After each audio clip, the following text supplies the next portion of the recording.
Welcome to this lecture on field programmable gate arrays in the course Digital System Design with PLDs and FPGAs. In the last lecture we have looked at the Xilinx Vertex configurable logic blocks. We have looked at the lookup tables, how that can be combined. Then we have looked at the flip flops and we started with the carry chain or the carry logic. So we will continue with that. We will continue looking at the carry logic, the flip flops and something with the clocking and all that in today's lecture. And so let us briefly look at the last lecture's portion so that we get some continuity. See, this is the CLB or the configurable logic block of the Vertex FPGA. It has two identical parts called slices, and within a slice you have two identical parts. One part consists of 4 input lookup table which can implement any function of any boolean logic function of the 4 variables. The output can go to a flip flop, and the detailed diagram we have seen here, and we said that this is the 4 input, this is the output that can be used as a combinational output. In that case this flip flop can be used separately with this input.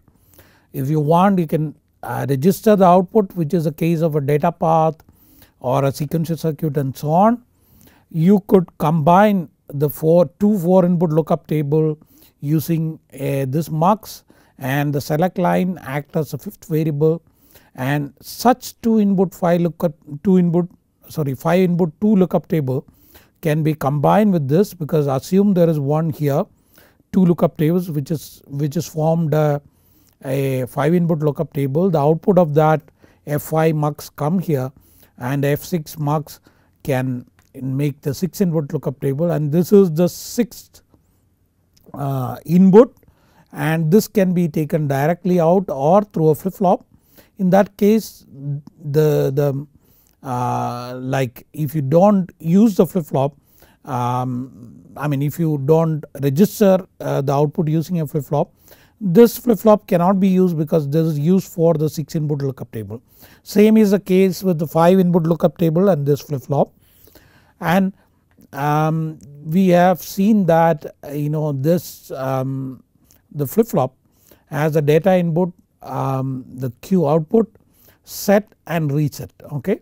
And the clock can be connected to, there are options to connect it to the different clocks or the user clocks, okay. There are global clocks and the user clock, and we will come to this after like we will what is the CC we will talk about as we go along. So I have shown all that using the lookup table and flip flop separately together, forming the 5 input lookup table from 2 4 input lookup table, and forming the 6 input lookup table with 2 5 input lookup table, so which consumes all the 4 input lookup tables, okay. And we have also seen that it is not necessary that you have a 6 input function. Always you need to use the 4 lookup table, okay, 4 input lookup table.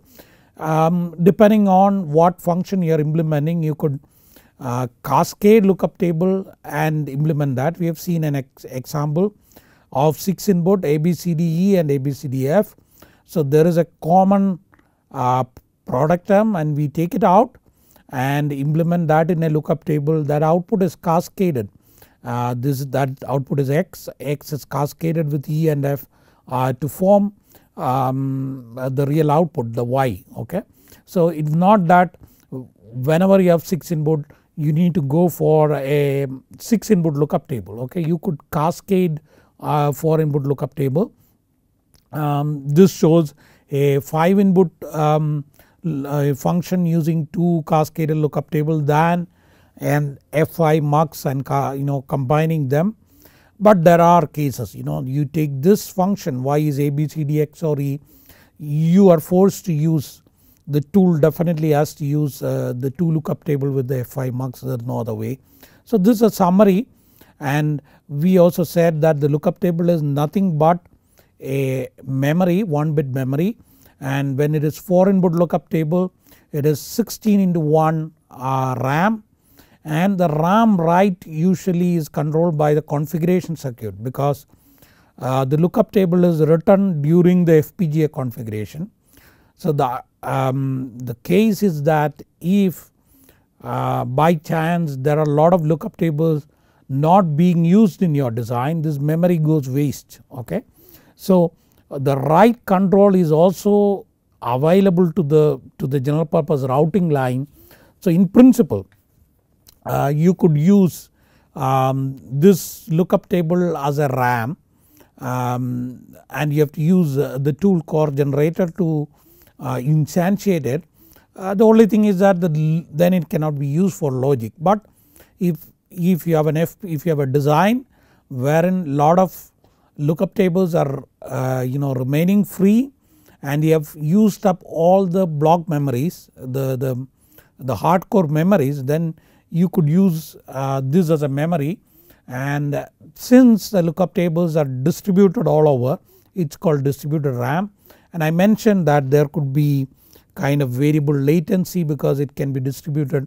One need to take care, because if the output is not registered, then there you would experience in the read different delays that could kind of mess up your design. Suppose example is that suppose you are trying to generate a waveform by lookup table. Okay.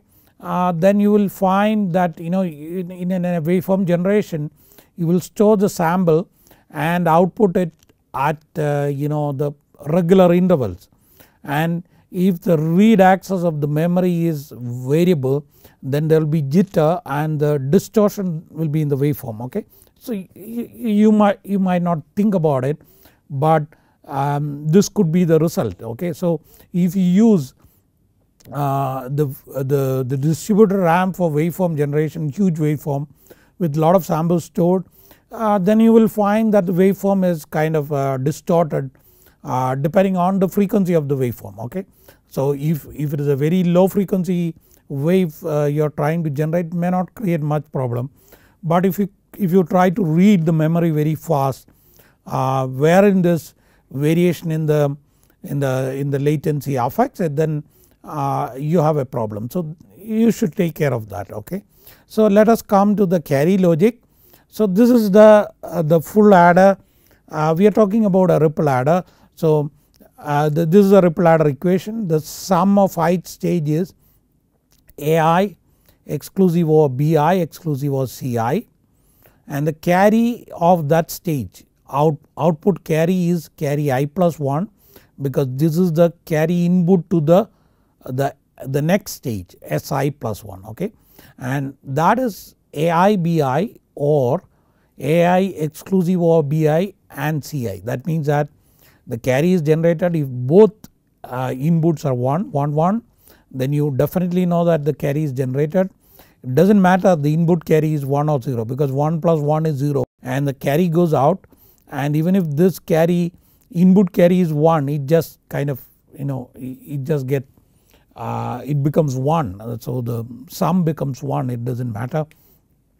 And if not, if both are not 1, if either of them is 1, then the carry out will depend on the carry input. If the carry input is 1, the carry output is 1. So that is what the equations say. Now if you implement this in FPGA using lookup table, you would need one lookup table for SI, one lookup table for CI plus 1, because lookup table has only one output. So for a 4 bit adder you need 8 lookup table.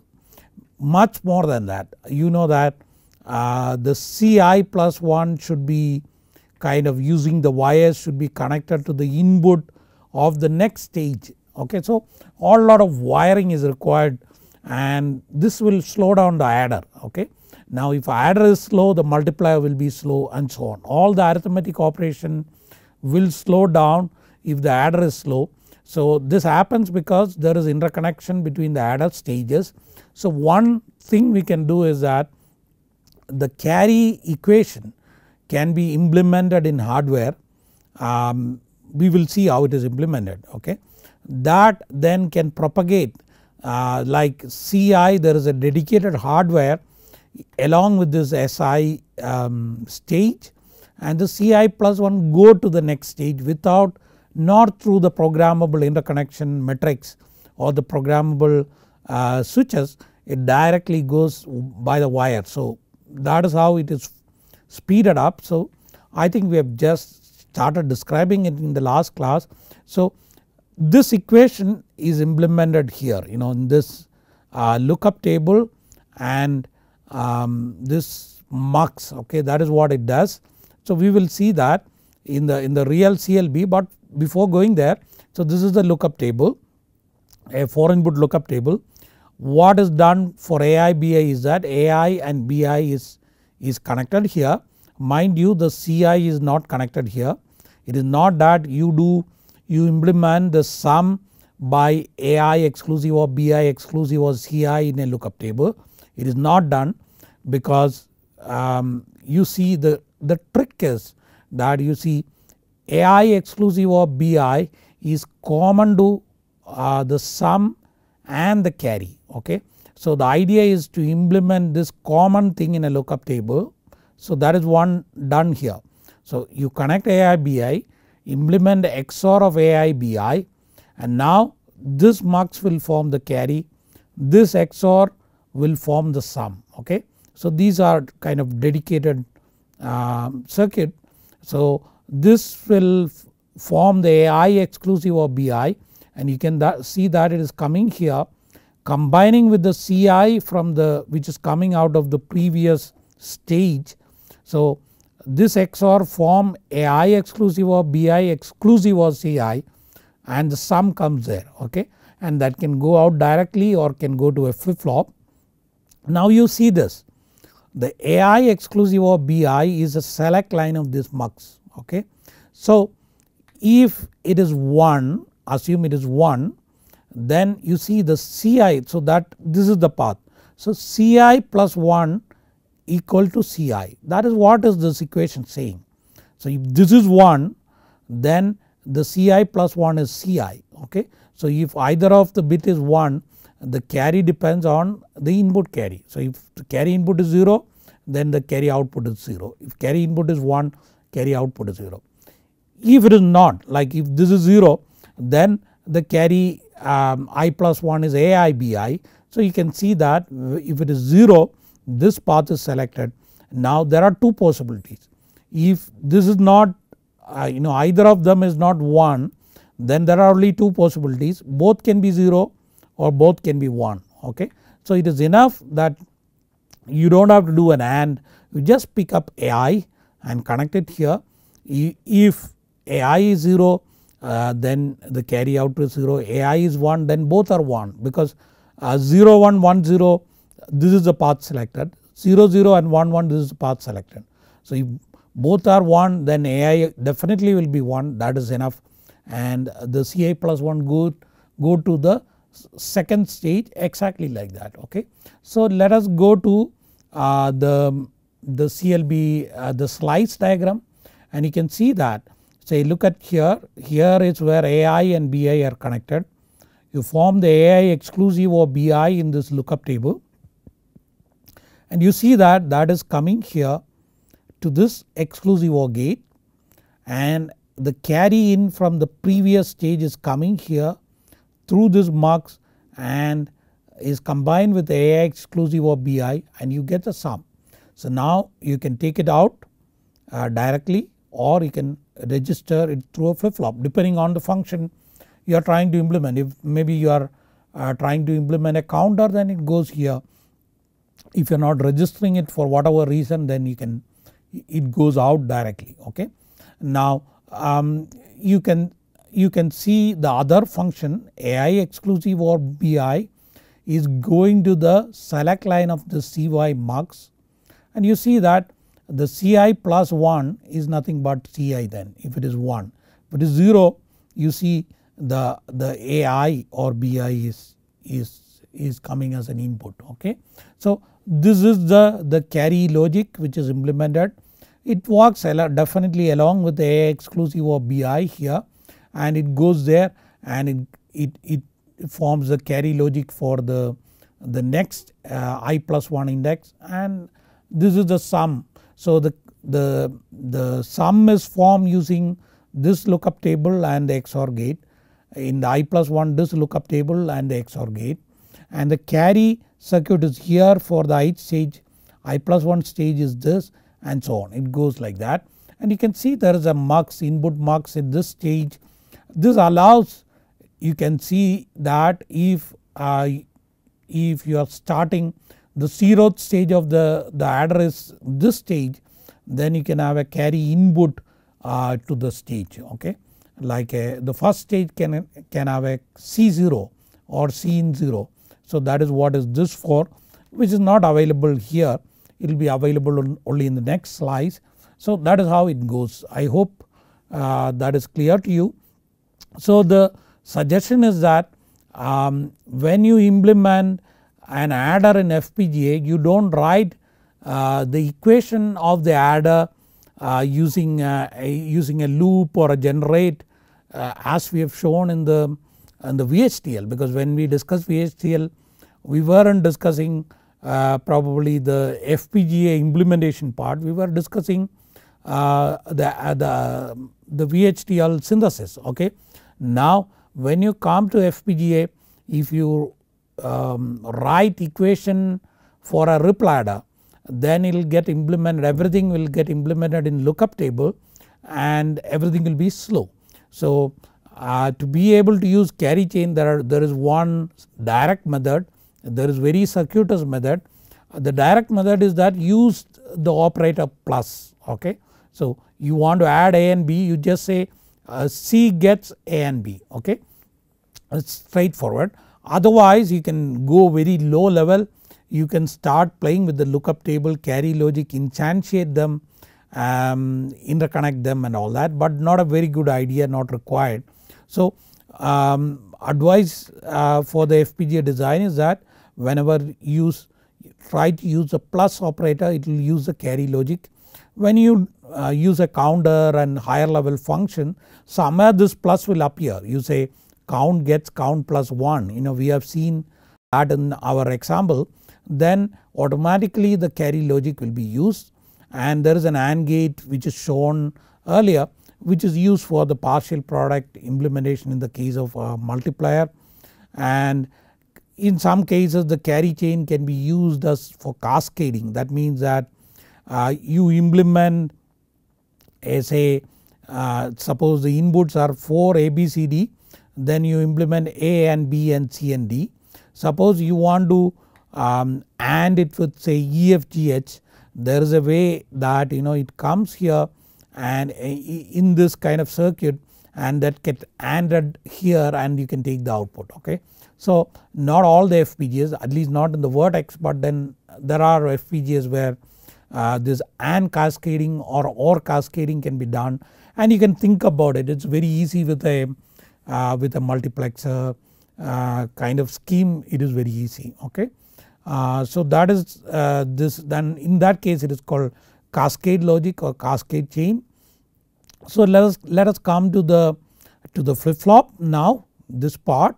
I want to talk about this EC, or it's called enable clock, and when we discuss our initial case study of the CPU, we said the controller will control the data path.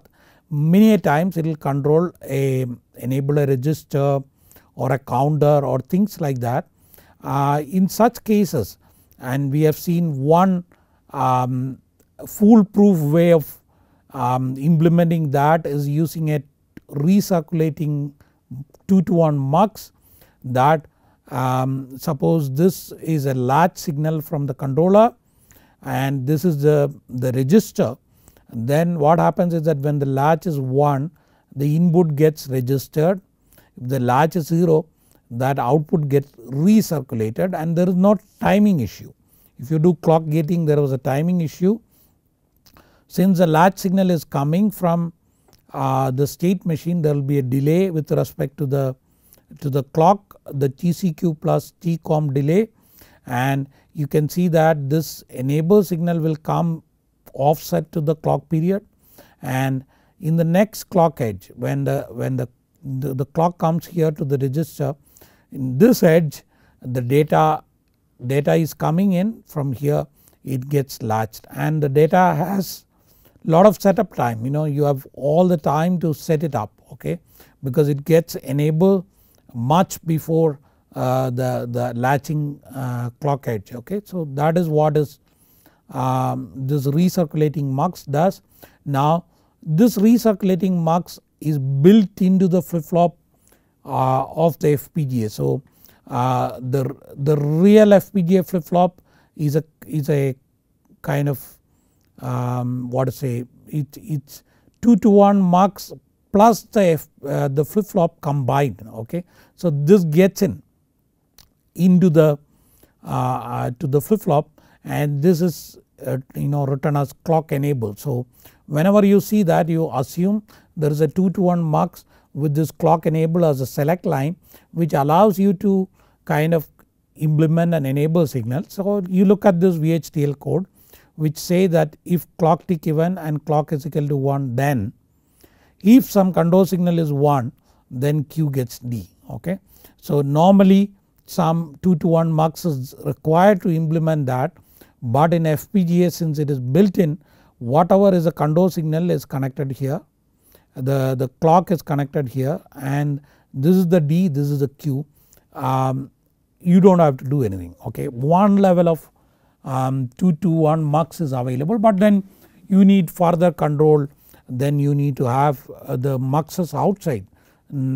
This wouldn't help you, but in most cases on an average you need kind of one level of control, enabling a counter or enabling a register and so on. So that is easily implemented using this clock enable, and some vendors call it enable clock, okay. So some people call it CE clock enable, some people call it EC enable clock, kind of to make a difference probably between the devices, okay, or vendors. So now let us see how the circuit get mapped to this scheme of this kind of architecture. So one thing is that suppose you have combination circuit, you know that lookup table is used to implement. It can get combined if there are more inputs like 2 4 input to 5 input, 2 5 input to 6 input and so on, okay, and can be further combined or it can be cascaded, okay. So basically when you have a kind of combination circuit, it will be implemented in one or more lookup table. It could be cascaded, it could be combined using muxes, whatever it is. But if you have a data path, okay, I have written sequential circuit, but then assume it's a data path or a part of a sequential circuit, doesn't matter. You have a flip flop through a combination circuit, the flip flop, okay. So there are in the slice or the CLB there are a lot of flip flops.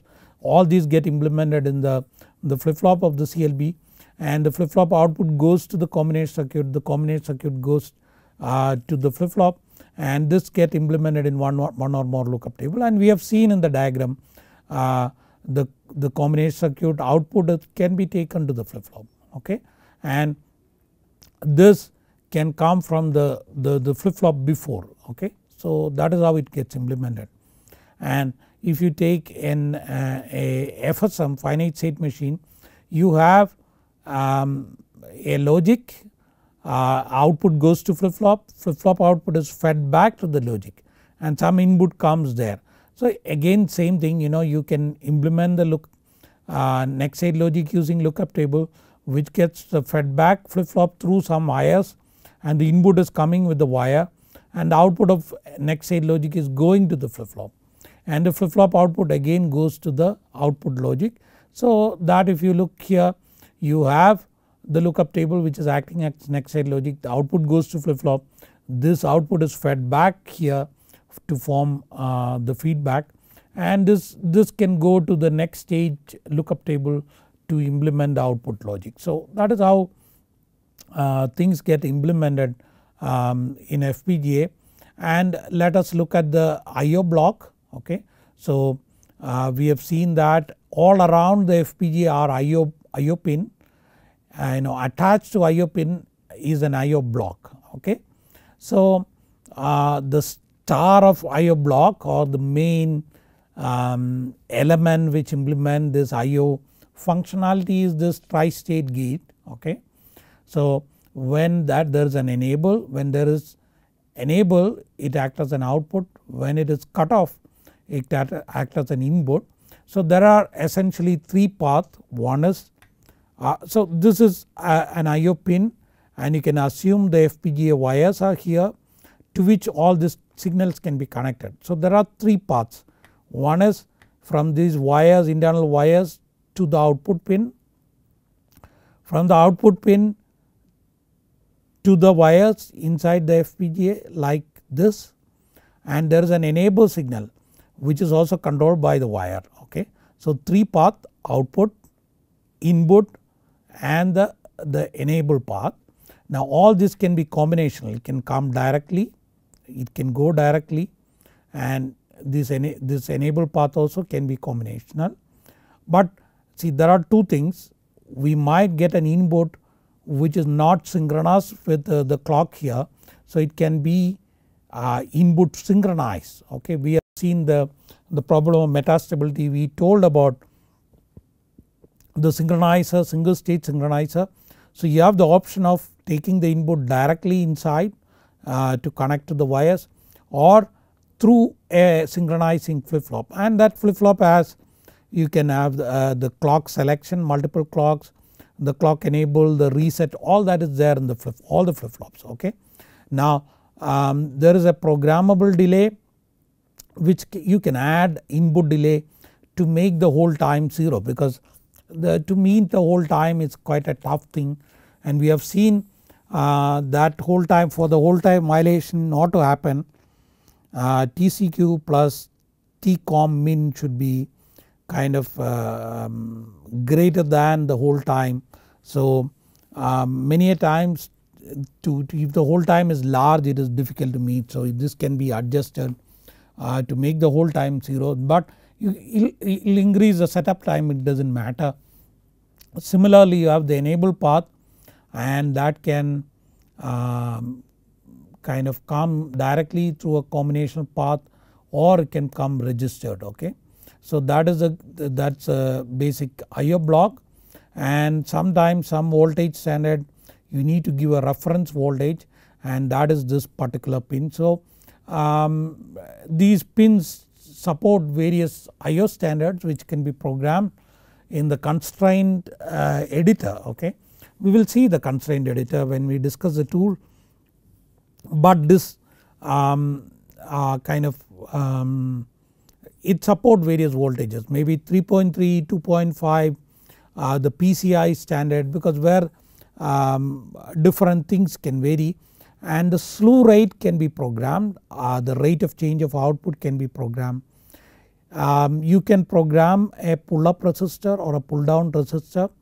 We have discussed that if it is tri-stated, this will be in high impedance and it will pick up noise, and if this is an output, whatever is connected at the output, those inputs can start switching, because it can be maybe near to the threshold voltage, then a slight noise make it go up and down to the actual logic level, and the input circuitry can switch and dissipate power. So this avoid that, you can pull up, pull down, and there is a hold circuit or a weak keeper which remembers the last value. So if you can choose either pull up, pull down, or this. Okay. This is a latch which latches the previously driven value very weakly, so that also can be a program. So essentially this is what that slide say. There are 3 paths: output, input, and tri-state. It can be taken directly as a combinational path or through flip flops, and flip flop has set, reset, clock enable, clock selection, and all that. Programmable delay can make the setup time 0, sorry, hold time 0. You have the programmable pull up, pull down, hold and slew rate, all that is programmable. Okay, you can program it. Sometime you have implemented something in a CLB, okay, and that the CLB output is taken to a pin or a pad. So what the tool does is that it will move that flip flop, okay, to the IO block, because it is very nice to have the last latching or registering at this point, because if it is somewhere inside a CLB, then again you have to take the wires, that will add lot of wire delay, and which may create timing problem with the following the circuit, following logic. Okay, so many times it's a wise idea to register the output before leave the pin, because that goes with the minimum delay. So after the clock edge there is a TCQ delay, so there will be less timing problem for the input. Okay, whichever circuit is using this output as an input will have less problem. Similarly, like we have the input which if it is asynchronous we can synchronize. Similarly, if everything is synchronized, this tri-state enable also can be synchronized, and it support various IO standards, CMOS 3.3, 2.5, 1.8 and all that, and all the time there will be kind of core supply which supply to the internal and the IO block supply, because the core can work at a low voltage resulting in low power dissipation, and when it comes to the IO pins this can be scaled up, because if the swing is more there will be more power dissipation, and so the many times the most recent chips, not only FPGA, the core will work at a low voltage near 1 volt, and when it comes to the pin it is scaled up to 2.5 or 3.3 volt.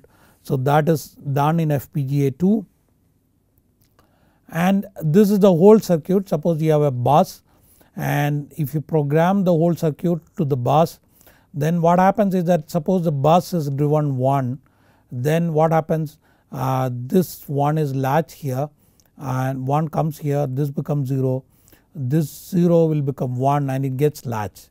But if you put a normal latch, then this inverter will drive that bus very strongly, and if somebody some other output is driving it to 0, and if this is driving it 1, there will be a short circuit. So that is why a high resistance is kept here, which will weakly drive the bus and hold on to the previously driven value very weakly. Very weakly means that since it is through a resistor, some other output can pull it down, okay, make it 0, and since there is a high impedance nothing happens, otherwise there will be a short circuit.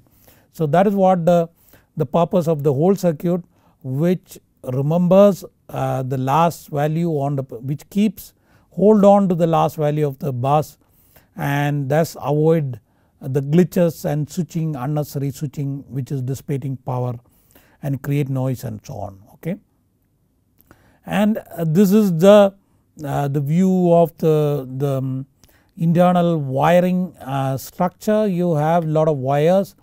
There is a huge switch here which connects all vertical horizontal wires together, and the input to the CLB is from here, but in Vertex CLB there are connection from this switch directly to the CLB. Okay, so that is what is shown here. This is that switch which connects to the adjacent switches. So this is that switch here, and this is the logic block. So this is the logic block here. What it shows is that switch has direct connection to the CLB, okay, and the CLB output is fed back to the CLB input. So it need not go through the general wires, okay. So it is not that the CLB output is directly taken here. Suppose it has to be taken to the input, it need not go like this, come all the way back and from here, okay. It can directly go to the input, and it also shows that if you have adjacent CLB it is directly connected. So there is a CLB here, that there are some output going to the input of this CLB, or similarly some output from CLB is coming to the input of CLB. So there are no programmable interconnections. So it is very fast, you know, the interface between the adjacent CLB is very fast, okay. That makes, if things are close together, the delay between them is very minimal, okay. So these are kind of some statistics of the vertex routing wires. The adjacent CLBs are directly connected. There are 24 single length line. So it means that you take a switch like this, between the switches here there are 24 wires, okay. Between these switches there are 24 wires, between these switches there are 24 wires. And you have 72 buffered hex line, that means from one CLB to the 6 CLB. So from here to the 6 CLB there are single wire running, okay. So that makes the lowest very large, you know, lengthy connections less costly. Otherwise if it's single length wire, it needs a lot of interconnection to reach the destination and it will all add to the delay. But this will reduce the delay from the first stage to the 6th stage, okay. And there are 12 buffered long line, that means there are lines running from one end of the chip to the other end of the chip, okay, and not only horizontally but vertically also, okay. So per channel there will be 4 tri-state line, both horizontal and vertical, and there are separate line which can form tri-state line or busing. So every CLB has 2 output through a tri-state gate which is connected to some 4 common wires in some fashion. So essentially, and the 2 output is connected to the 2 wires. So you can form a bus using this tri-state gate as the output of the CLB, that is possible. So let us now ask, having learned all the architecture, we have looked at basically the architecture of the CLB, we have understood how that is interconnected and so on. So let us just try to estimate some resource requirement. So my question is that, say we have a finite state machine, it has 2 inputs, okay, external input, it has 3 states and 2 milli output. How many CLBs you require in a vertex FPGA to fit this finite state machine, that is a question, okay. So if you look at the finite state machine, you have an XAID logic which decode the present state and the input, okay. So we have to look at to decide how many lookup tables this will combine, this require, we need to know how many flip flops are there and how many inputs are there, okay. Similarly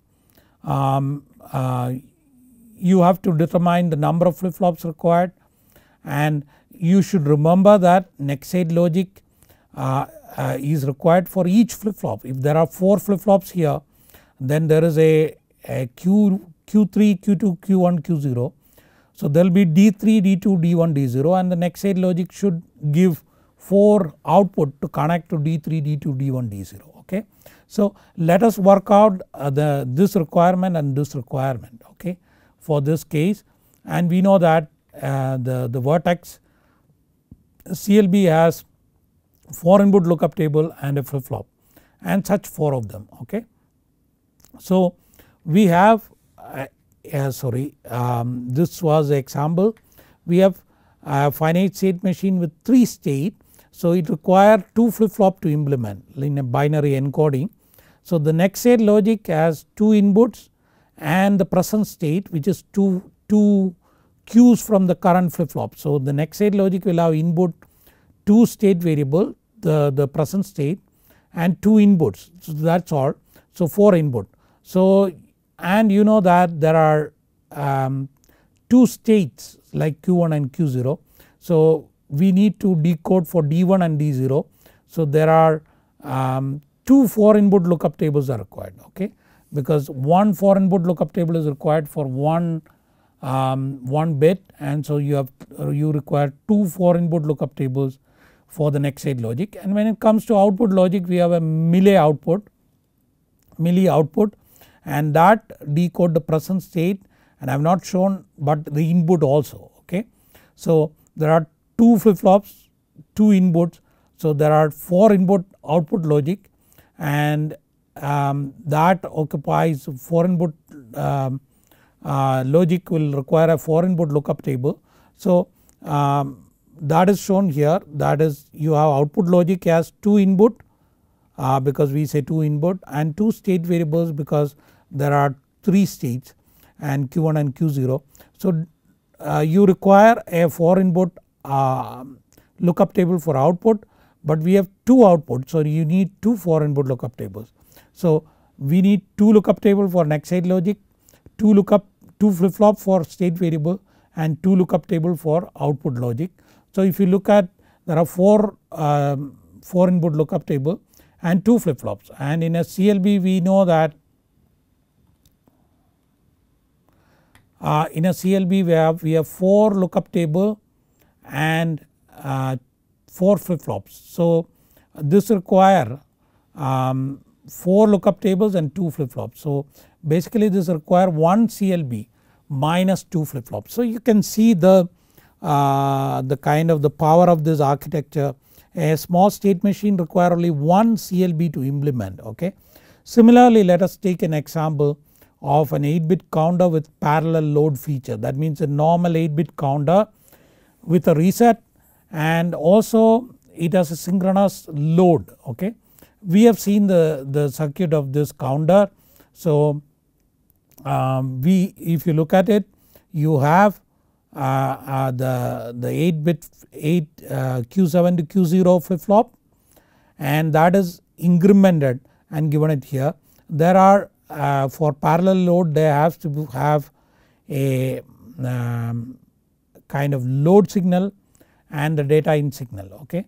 That is required. So for each flip flop if you take there will be kind of 8 things fed back, and you have the load and the data in and all that. Okay. So we come to this 8-bit counter, you need 8 flip flops. Now the incrementer can use carry chain, so essentially we need only 8 lookup tables, and this carry chain will implement the +1. Okay, because you know that you can have think of an adder with the carry input as 1, then will implement the +1, and that can go to the flip flops here. But so you have the input, suppose whatever is a Q will come here, and the carry chain will use it as an incrementer with a +1. This BX will be 1, and that will add 1 to everything. You don't need to give a +1 at the input of the lookup table, but this can be used for +1. So that is how the counter get implemented. Not only that, we need a load feature and a data input, so that you know that now the load can be given here and the data in for that corresponding variable can be given here. Still we need only a 3 input lookup table, but there is 4 input lookup table. So that is enough to implement the incrementer plus the multiplexer for multiplexing the input value. Okay. So essentially we require 8 flip flops, 8 lookup table with a carry chain. Okay. So that is what is required. You have 8 flip flops, incrementer use carry chain, next state logic will use 1 state variable for +1 and 1 load signal and 1 data input signal for loading. So 3 input per state. So NSL next state logic require a 3 input lookup table. So we need such 8 for 8 flip flops. So 8 lookup tables, 8 flip flops. So there are you will end up with 2 CLB or 4 slices. Okay. So you can, if you have a circuit, if you know what is inside a circuit, you can estimate how much resource is required to implement that circuit. Okay, knowing the logic lookup table. So as I said, we are discussing the vertex architecture. The vertex chip is not available now. The higher the recent version of the vertex is there, vertex 5, vertex 6, vertex 7, different versions. Now you can look at and you have the Spartan 3. Spartan 3 has a similar architecture as a Vertex, but Spartan 6 which is quite different, so all these now you can go back, look at the architecture of the CLB, and you can understand the functionality. You can, given a code, given a spec, you can estimate how much lookup table, how much flip flops are required to implement this functionality. Okay, so that can be easily done. So we will take one more kind of example. What I do is that I will give a VHDL code and let us see how that VHDL code gets implemented within the CLB, the logic block using slices. Okay, so this is the library and the package declaration. This is the entity declaration, very simple entity, A B C D E F G H. So you have 8 input, 1 output, it is a combination logic. The architecture, you write a process which is sensitive to A and B, begin, if A is 1 then Z is 0. So it looks like a reset, A is a reset, Z is an output, else if B tick even and B is equal to 1. So we know that B is clock, A is reset, Z is output. Underneath we say if C is 1 then Z is D and E and F and G XOR H. Okay, so we again know that when you say under this if C is 1, it is a control signal. Okay, so this can go to the clock enable because that can enable the recirculating marks, and Z is the and a 4 variable XOR the 5th variable, and we have discussed this in the last lecture. You need you cannot cascade 2 lookup table, you need to combine 2 lookup table with an F5 mux to implement this, because this is a bar and this, or this as it is and H bar. Okay, so that is how the equation comes. Then you need 5 input lookup table. So that is the essence of the circuit. I have not shown the synthesized circuit because it is easy to imagine. A is the reset, B is the clock, C is the enable clock, Z is the output. This gets implemented in a 5 input lookup table. So let us come to the slice diagram. So we need to combine 2 4 input lookup table using the F5 mux. Okay, so D and E and F and G are common. So you see D, E, F, G is connected through the wire to the top lookup table. Same D, E, F, G is connected to the second lookup table, and that is, you can see the output is going to F5 mux. The select line is a 5th variable which is the H. So our logic gets implemented here. Okay, so that is what is the logic here, that goes to the D of the flip flop. Now we have to implement the C, that is nothing but, so this F5 output has to go to the flip flop here. So you can see that this take through this mux, it comes to the flip flop, and you see the enable clock is connected to the C because that is a control signal as the code suggests. Now B is the clock, and you can see the clock is this pin and that goes to the B. Okay, so assume that there are wires before the lookup table in the channel, and these are connected to the wires there using some switch there. Okay, now we have one more point, A is the reset. So you can see that A is a set reset, A is connected here, and that blue line goes to the init of the flip flop. So that is get reset. So you can even, so the idea here is that there is no magic, and most people don't look at the CLBs. Okay, so however complicated the CLB is, that is nothing much, it is lookup table. Now you go to a higher FPGA, you might have a more complex lookup table, like instead of 4 input lookup table they will have 6 input lookup table, and sometime within that lookup table itself is composed of 2 5 input lookup tables. So here what we have is 2 4 input lookup table which can be combined into 5 input and 6 input, but in a complex FPGA you might have a multiple 6 input lookup table which can be used as 2 5 input lookup tables. So like that, they play with this kind of functionality, but if you spend some time you will be able to understand this thing, and given a code you can even kind of draw the synthesized circuit, and you can kind of place and route manually, I mean for your understanding to the slice or within the CLB. And what you can do is that you can write such a VHDL code using the tool, you can implement it, you can place and route, and there is a floor planning tool, you can go inside and you can literally see that connection, you can trace these wires inside. Maybe when we discuss the tool, when I show the demo of the tool, which I keep it to the end, because the problem with the tool is that the tool gets modified, changed, all the GUI change, the menu change, the more functionality is added, and if I start introducing show things in the middle of the lecture, middle of this course, and after say 1 or 2 years if this course survive, it's found useful, and then this will become, that part become outdated. So I am keeping that towards the end. I hope you will have the maturity to kind of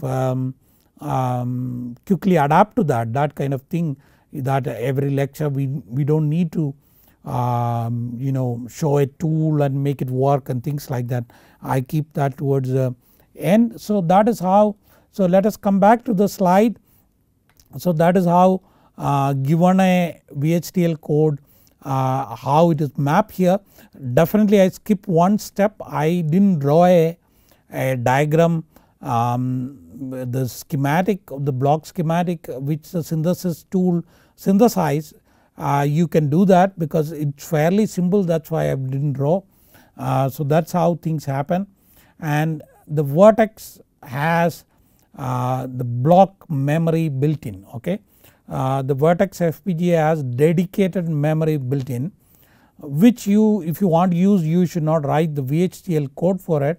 What you can do is that, though the tool allows it, you can instantiate the template for this using a tool called Core Generator. And if you see, this dual port memory is quite useful because it's unlike the normal memory with a single port, it has 2 ports. Okay, so you can see that there is 2 address line, 2 data line, and 2 write lines, 2 enable lines, and all that.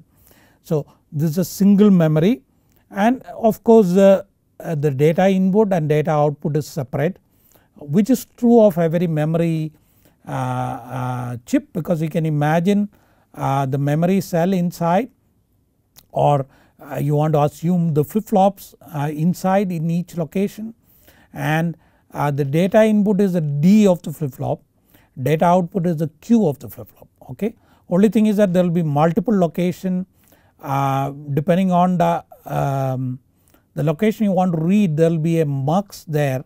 The address goes as a select line of the mux, and appropriate location is mux to the output. Okay, and similarly the input goes parallelly to all the flip flops, but this address line will clock the correct location. Okay, so there is an address decoder which enable the clock to the input of the flip flop. Okay, so in principle you can have the multiple port, you have the same location, use another mux with the second set of address line to read another location. Similarly, as you are writing to one location, you can have an address decoder clocking yet another location. So that is how the dual port RAMs are built. I have not shown the internal details, but you can imagine it's not a very difficult thing to imagine, and in principle you can build any number of ports, like you can have a 3 port, 4 ports, it does not matter, but at least what is useful is a dual port, because many a times you can write using one port and you can read using another port. Okay, So that's very useful because maybe somebody some hardware which is computing is writing to the memory location. At the same time the earlier output can be read and computed, okay. So you can see that the computation can go uninterrupted. If it's a single port memory this computation block has to write then stop it, then the read computation the computation here has to read using the same port and read it, okay. So there is a the throughput will suffer, the dual port will allow you to kind of write and read at the same time different location. If it's same location of course there will be a conflict if one port is writing and one port is reading the same location, okay. Then there is a problem, what is maybe read may not be correct, okay. And you should also know that there is no great thing about input and output data line. In a normal chip it is multiplexed together to save the pin, but in a it is very ideal to have separate input and separate output because you don't need a mux select, like you don't need separate write read select and all that, which avoids that. So that is how the dual port is implemented. So it's true dual port, each port can be read or write or read or only read or only write. It's all synchronous, it works with the clock edge, when a clock comes this gets latched, the address is used, data is used. Similarly when a clock comes the read happens, okay. It can be instantiated through core generator tool, the various blocks can be combined for larger width and depth, and if the same location is accessed there is conflict and the read can be wrong, and the memory can be initialized in VHDL code, okay. Like you can instantiate it and you can write some pattern to start with in the memory, and so while configuring the FPGA it gets written, so that can be specified in the VHDL. So I think we have come to the end of the lecture. What we have seen today is basically the carry chain, how it implements the fast adders. Then we have looked at how the sequential circuit, the FSM gets mapped into the basically to the CLB. We have seen the IO block, we have seen the whole circuit, we have seen the little bit the tri bus line, and we have seen some example of fitting an FSM counter, and given a VHDL code how to even trace the routing within a CLB, and we have seen the block memory usage, okay. So we will wind up here, we will go ahead with the configuration of the FPGA in the next lecture. So I wish you all the best and thank you.